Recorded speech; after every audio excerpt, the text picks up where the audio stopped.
At the end of our lives, there shouldn't be any point where you look back and say, I wish I had done that. There should be a point where you have to say that I chased my passion and I did that. Good afternoon, everyone. Thank you, ma'am, for that generous introduction about me. All the respected dignitaries on the dais and off the dais, I'm extremely happy to be present here today. I'm deeply grateful to be bestowed this opportunity of being the keynote speaker for the 15th Global Healthcare Summit organized by API, American Association of Physicians of Indian Origin, who are one of the largest medical ethnic groups and the voice of 80,000 doctors in America of Indian origin, who are constantly in the pursuit and being committed to making quality healthcare accessible and affordable to the people of India. I am totally bowled over by the extraordinary minds gathered here. And I've grown up idealizing and seeing amazing doctors like y'all and wanting to be like y'all someday. And today I feel humbled to be standing here amongst all of y'all, amongst such socially responsible doctors who treat medicine not just as a profession, but as a calling towards service of the nation, service of humanity as a whole.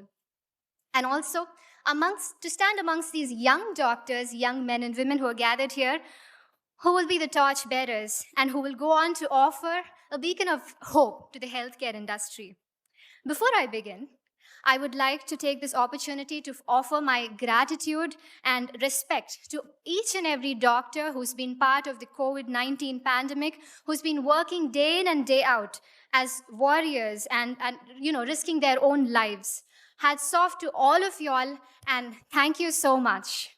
Patience, acceptance, tolerance, adaptability, compassion, empathy are the qualities which have been engraved in us right when we choose to become doctors and took the Hippocratic Oath, which binds us not just to the patients, our colleagues, and our profession, but to the humanity as a whole. I'd like to take a minute to appreciate the noble work done by API during the COVID crisis. For the fellow countrymen of India, providing oxygen concentrators, ventilators, high-flow oxygen equipments, PPEs, medications, and a fund to the PM Relief Fund, and teleprescriptions and whatnot. A huge round of applause for API. It is so welcoming to see all the goals set by API for India. Thank you, API, for your commitment and contributions. And I must say, Indian healthcare industry has crossed many milestones by now. The recent National Family Health Survey and, of course, the Niti Aayog Health Index are definitely a proof to it, with the total fertility rate coming down to 2.0, which is less than the replacement level, with decrease of infant and maternal mortality rate, and initiatives taken by government, and, of course, the vaccination drives. But there's a lot for us to do to become the global healthcare leaders. As a young medical graduate, allow me a minute to take my views on the current ongoings. Number one being the shortage of doctors and the huge demand and supply gap. I guess it'll take by 2030 we would need 20 lakh more doctors, as all the elderly doctors and senior doctors have been mentioning.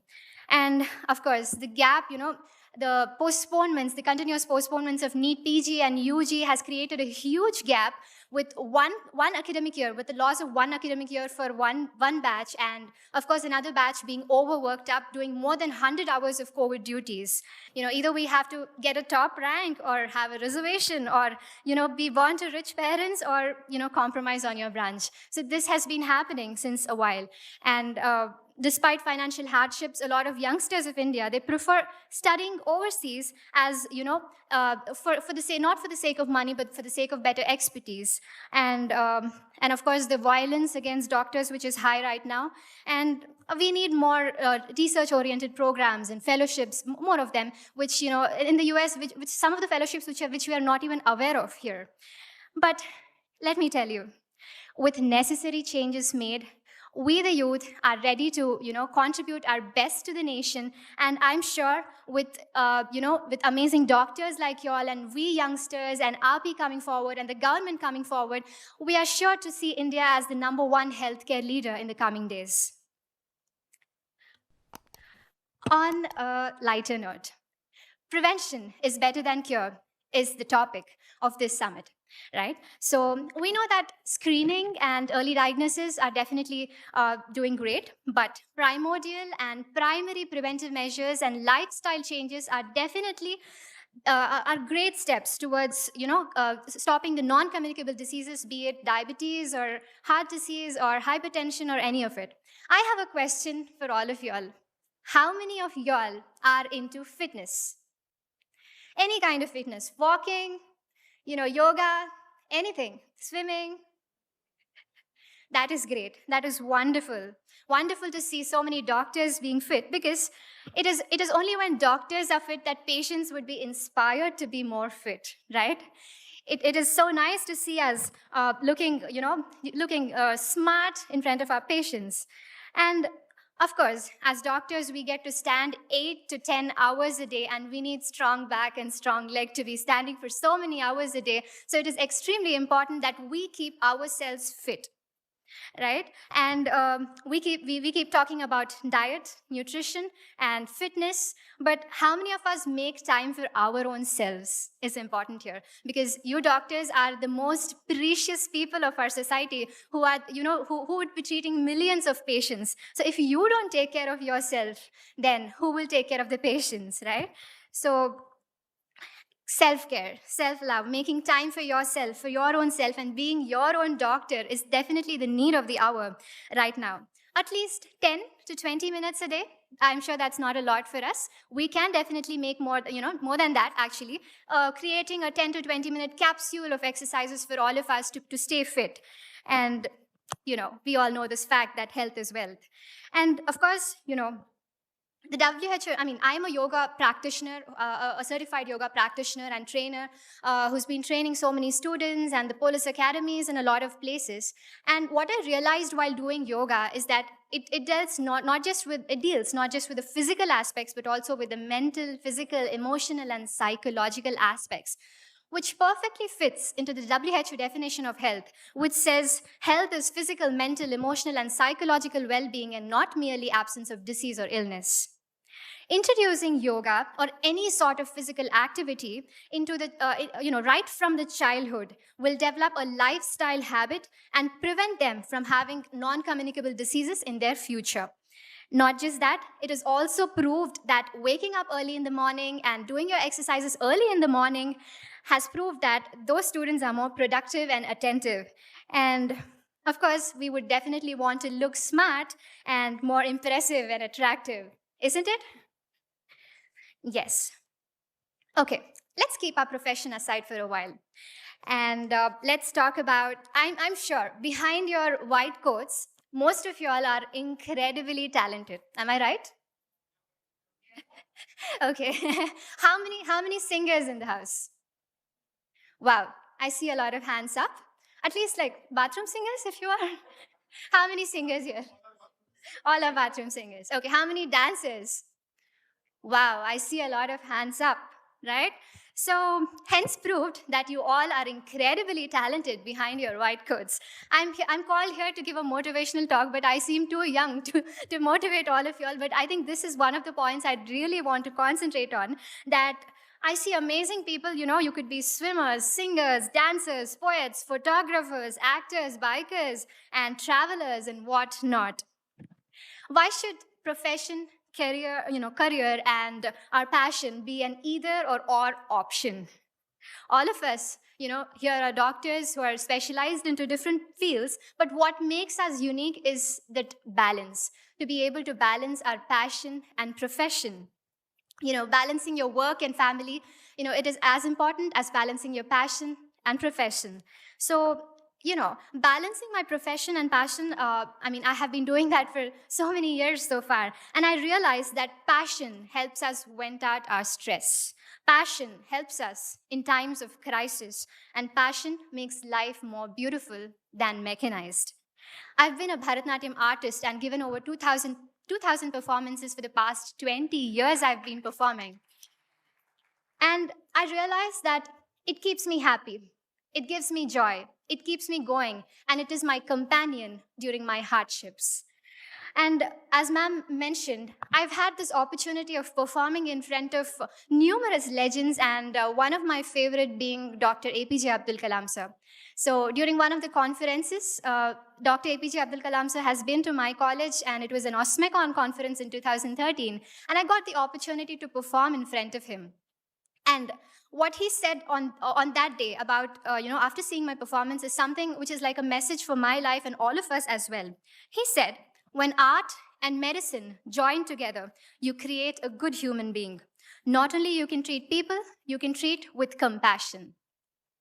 I'm sure we all are compassionate doctors already, but I would definitely urge you all to continue your passion as well. Make at least a few hours out of your busy week, one day in a week. If you can, make hours for your passion, then I think it'll keep you happy. I'm sure you're going to see a large difference after you do that. And we know the world is being digitalized right now. It is important to improve the digital presence of medical industry. And the beauty of technology is that it connects us to millions of people. A click of a button helps us connect to millions of people and give them the right medical information at the right time. And the next big thing that is going to happen, that is already happening, is our online clinics.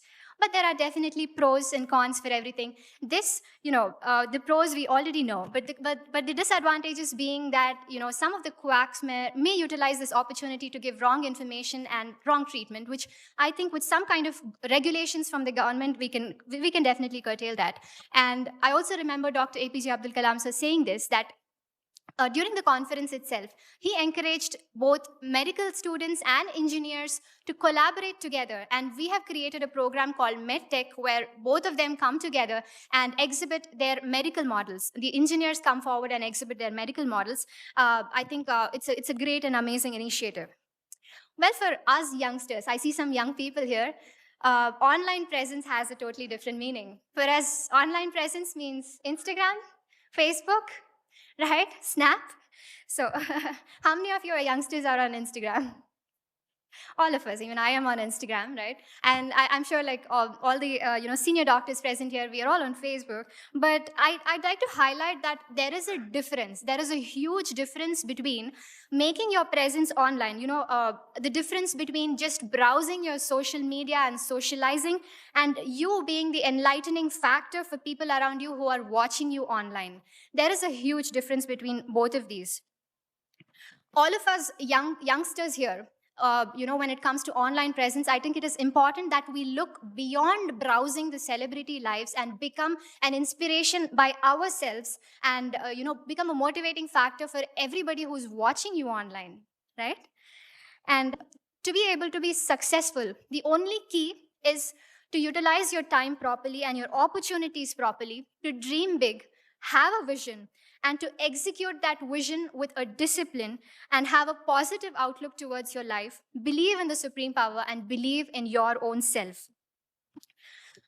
A lot of us see a lot of failures in life. Only when you know how to overcome the biggest failure in your life, you would know how to sustain yourself.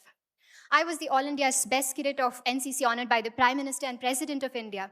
Being a doctor, being a Miss India, being a Bharatanatyam artist, a yoga practitioner, a philanthropist, and eco-activist, I can assure you that I have seen failures in every step of these achievements. I have failed once, I have failed twice and thrice. But, waking up again the next day morning and having a new hope again is what made me stand again in front of y'all. There is a difference between winning and being successful, okay? I never considered winning any of these competitions as being successful. For me, success is about, waking up after you failed. For me, success is about overcoming the challenges and societal norms, being disciplined, being consistent in your hard work, being happy with what you have and satisfied with what you have is success for me. Making my country proud, making my parents proud, and my teachers proud is success to me. I think we've seen this, a lot of times it's been forwarded on our phones that the winner stands like this, and the person who got third will be celebrating the success, right? So that means that, the position or winning is not success. Absolutely, being happy with what you have and enjoying your journey, and exploring yourself and being able to chase your passion is success to me. And at the end of our lives, there shouldn't be any point where you look back and say, I wish I had done that. There should be a point where you have to say that I chased my passion and I did that. But I must say this is just the beginning of my journey when I'm talking in front of legends like all of y'all. As I said, I grew up idealizing doctors like y'all, amazing doctors like y'all, and wanting to be like y'all. With all your blessings, I promise to serve my nation with total dedication and responsibility. And and I must say, for all the youngsters here, the senior doctors would be passing on the torch to all of us. And I'm sure the torch is being certainly placed in the right hands. Thank you so much for this opportunity. I am deeply grateful for RP for giving me this opportunity. And I must say that, I'm blessed. I'm blessed to be standing in front of all of y'all. And thank you so much. Thank you.